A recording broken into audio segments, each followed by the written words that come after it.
Jack, I think I'm in trouble. What kind of trouble? Should I start the car? Is Melody coming with us? I have a few $1,000s in my savings account. We can get by using that for a while. We'll figure something out after that runs out. Whoa, slow down. It's nothing that serious. It's about Melody. Is she the one in trouble? I'll do everything in my power to help her out. She's like a sister to me. Wouldn't that make her my sister? I appreciate the sentiment, but you should really work on your analogies. Sure, if you say so. So what's going on? I'm not quite sure myself. She's been acting really strange lately. I can't make sense of her actions. She seemed fine to me the last time I came over for dinner. What could have changed in 2 weeks' time? Well, it all started when she bought this weird antique jewelry chest. A jewelry chest? As in a storage box? No, that's the thing. It's not just an ordinary storage box. It's a small jewelry chest that she opens with a key. Okay, and that's really not that strange. But she doesn't keep jewelry in there, or at least that's what I'm assuming. None of her jewelry's left its place. You keep track of her jewelry? I see it every morning. She keeps it on her vanity table. There are a few rings, a necklace, and a few pairs of earrings. It's not difficult to notice. Okay, so what if she doesn't keep her jewelry in her jewelry box? You said so yourself, it's an antique. She probably doesn't want to damage it by using it too much. I would completely understand that, but I swear that's not the case. She asked me to never even attempt to open it when she's gone, not even to take a peek inside. I would also get that. She's the one who bought it. I respect her wishes. But, and this is the most bizarre part of this whole thing, every night when she thinks I've fallen asleep, she gets up, opens the chest, takes something out of it, and starts crying silently. All right, I agree. That is kind of strange. Have you asked her about it? I have, but every time I do that, she gets very defensive and says she doesn't remember doing that. At first, I thought she could have been sleepwalking, so I tried talking to her when she unlocked the chest, but she quickly locked the chest and went back to sleep. We've been living together for 3 years now, and she's never done anything like this before. What do you think she keeps hidden in there? Letters. I caught a glimpse of what she was holding, and I'm pretty sure it was a letter. I didn't want to jump to conclusions, but I'm starting to get worried. Do you seriously believe she'd ever cheat on you? Is that what you're insinuating? I don't think she'd cheat on you using love letters. I mean, come on, it's the 21st century, for God's sake. You just need to trust her more. I'm not saying that she's cheating on me. I'm just worried that she may be in trouble. I don't understand why she doesn't feel like confiding in me. Well, you already tried asking her directly. How about you just open that box? I can't do that. Why not? Well, she asked me specifically not to look. I promised her I wouldn't. I have to honor my word. In that case, should I be the one to open it? I can come over when she's at work. That way you won't break your word. I don't think that's any better. Maybe I should try talking to her again. What makes you think it'll work this time? I don't see another way. All right, suit yourself.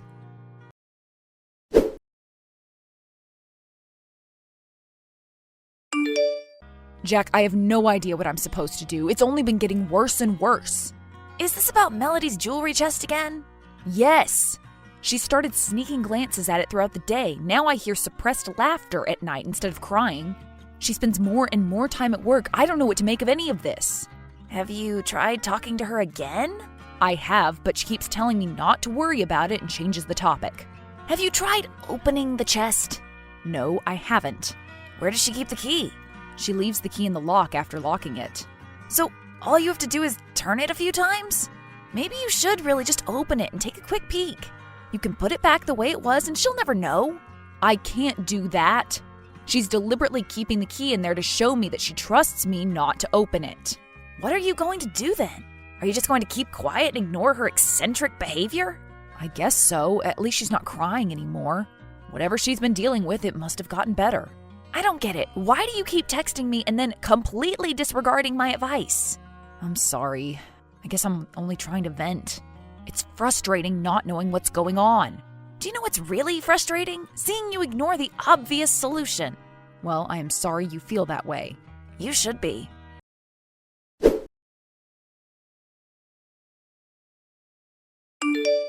Hey, Alan, are you still at work? Yes, why? I'm at your place. I didn't know you were planning on visiting us. I wanted to surprise you, though I figured you'd be back by now. I finished work in a few hours. Have you already forgotten your brother's schedule? I know we haven't been seeing each other all that often ever since you moved out of state, but that's still a little disheartening. Well, I know something that's sure to lift your spirits. But first, tell me, how's Melody been doing? Has she gone back to acting like her usual self? No, unfortunately not. Well, then you're going to love this news. I opened the chest. What? But I asked you not to do that. Why did you go behind my back? I know you're angry, I get it, but hear me out. I found something really interesting inside the chest. I don't want to know. Not even if it meant you could save your girlfriend from a dangerous situation? What have you found? I couldn't see any love letters inside, that's for sure. Just a small piece of paper with a random address and a date scribbled hastily on it. And how does that mean Melody's in danger? Isn't it obvious? She's meeting up with someone at night in some remote place in the woods. If that doesn't scream danger to you, I don't know what will. Okay, well, you didn't specify the details. Should we just call 911? I know I was the one saying this was dangerous, but we shouldn't make rash decisions. For all we know, she could be meeting up with her friends or family members. But now that I know where she's going, I can't help but feel worried. What if she really is in danger? And I've been idling this whole time. I should have acted sooner. This note still doesn't prove anything. We should refrain from making a hasty judgment. We could be panicking for no reason. Why don't you ask her about this? I'm sure she'll explain everything. And what do I tell her? That my brother broke into our apartment and opened the chest without permission? She'd be furious. Well, you don't know that. Just try talking it out first. I guess you're right. I should at least give her a chance to explain herself. Exactly. You get it.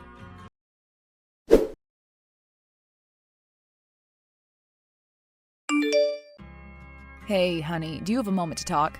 Sure, what is it? Is everything all right? Please tell me if anything's been bothering you lately. What could have possibly been bothering me? I'm not sure. I'm just a little worried about you, that's all. Are you sure you're all right? I know we've been having some confusing conversations recently. Yes, I'm certain. What about you? Is everything all right with you? Yes, of course. I've been struggling with a project, but I asked a coworker for help, and now I feel like a huge weight's been lifted off my shoulders. I'm glad you have such helpful coworkers. So am I. He's really been a godsend. Oh, but the thing is, I'll probably have to work late today. You don't mind that, right? I don't. But we were planning on going out for dinner tonight, and you could always take care of extra work tomorrow. I need to do this tonight. I'm so sorry. I feel really awful about this. I'll make it up to you another time. I promise. So you'll be at the office all night? Well, not all night, but most of it, yes. All right. You can still come over during my lunch break if you'd like. I miss you very much. I'd love to do that. Great! I can't wait to see you. Me neither. Until then, take care of yourself, okay? Okay, I'll do that. I love you. Love you too.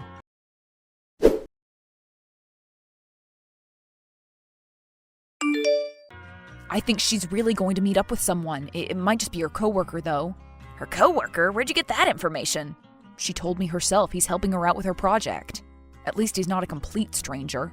I see, but what if that was a lie too? What if she made that story up? Do you think so? But why'd she do that? Do you think she might be in danger after all? There's only one way you can find out the truth. You need to drive there yourself and check. You can't seriously expect me to drive there all alone. How am I supposed to fight off potential threats? I don't see why you'd have issues doing that. I mean, Melody's doing it. I'd love to go there with you, but I can't get there in time. She clearly has an appointment. I don't. I could be jeopardizing both of our lives by showing up uninvited. Perhaps it's better if I ask her about it after she returns home. I can't believe what I'm hearing. It's not like I'm saying you should jump into action. It could just be a harmless meetup. You can park nearby and see if there's something suspicious going on. If you find the situation dangerous, you can dial 911 and let them handle it. I suppose I could do that. Of course you could. Do it for Melody's sake. All right, I'll do it. But I'm going to be on the phone with you the whole time, just in case. Oh, no, sorry, I can't do that. You know Claire's a light sleeper. It'd be insensitive of me to talk on the phone right next to her, and I can't really leave the apartment at night. Okay, then how about I text you throughout the night? Would that work for you? Sure, texting's fine. I'll get going then. All right, be careful. Sure.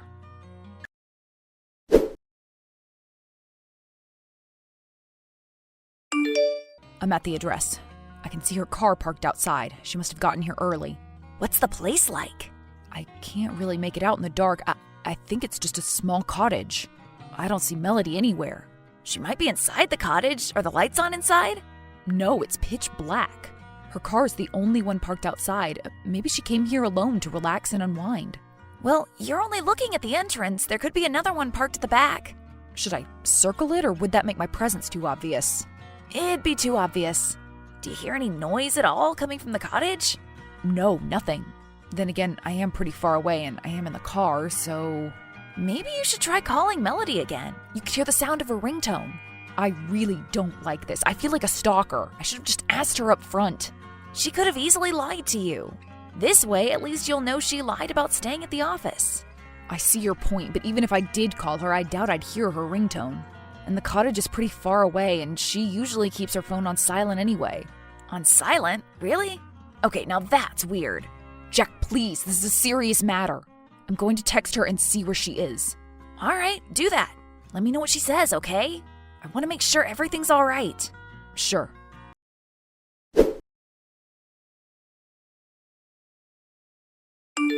Melody, are you still at the office?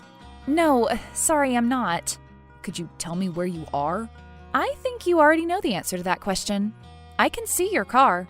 All right, then let me ask you this. Why would you drive all the way here at night? I wanted to visit this cottage. Melody, Jack opened the chest. He saw the note with the address. What's the meaning of all this?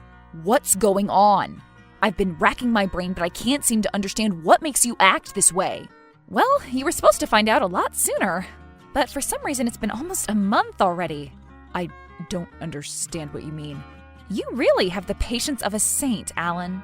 You were supposed to open that chest in a day or two, max. But you kept stubbornly refusing. You asked me not to open it. I know. I was trying to surprise you. I did everything I could to tempt you to open it, but you never gave in. That's why we had to take drastic measures. We? Jack and I.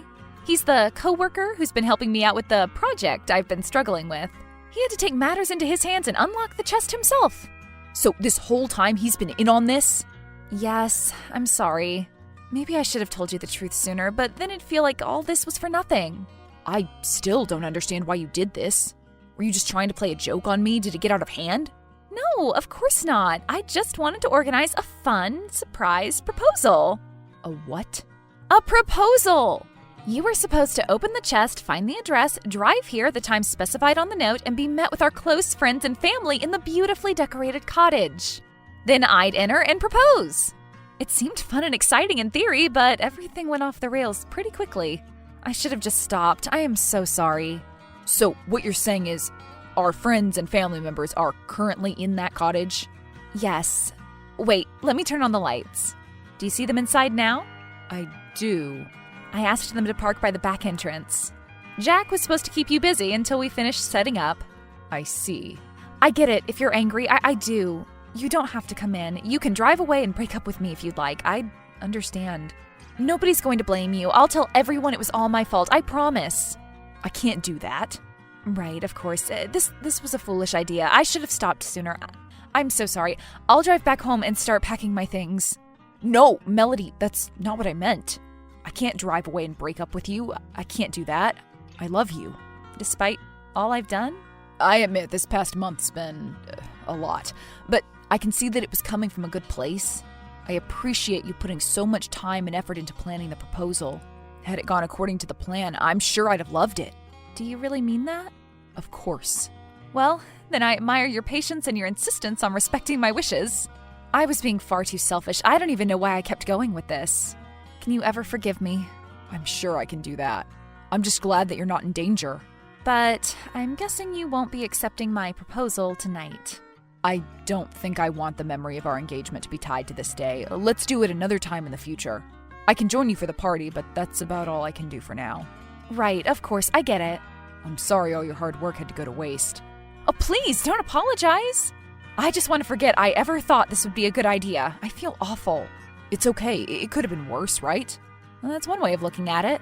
What can I say? I am a hopeless optimist. Are you really? Well, yes. Deep down in my heart, I really am. I love that. I love everything about you. I'm so happy you aren't giving up on me.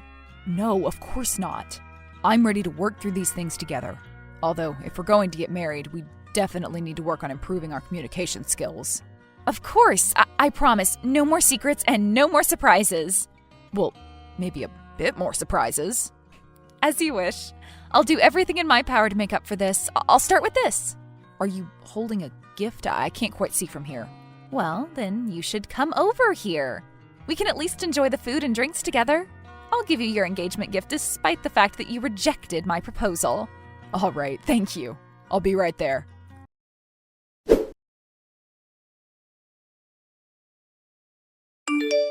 We had a great time with our friends and family. Nobody even mentioned an engagement. Melody acknowledged her mistakes, and we both worked very hard to mend our relationship.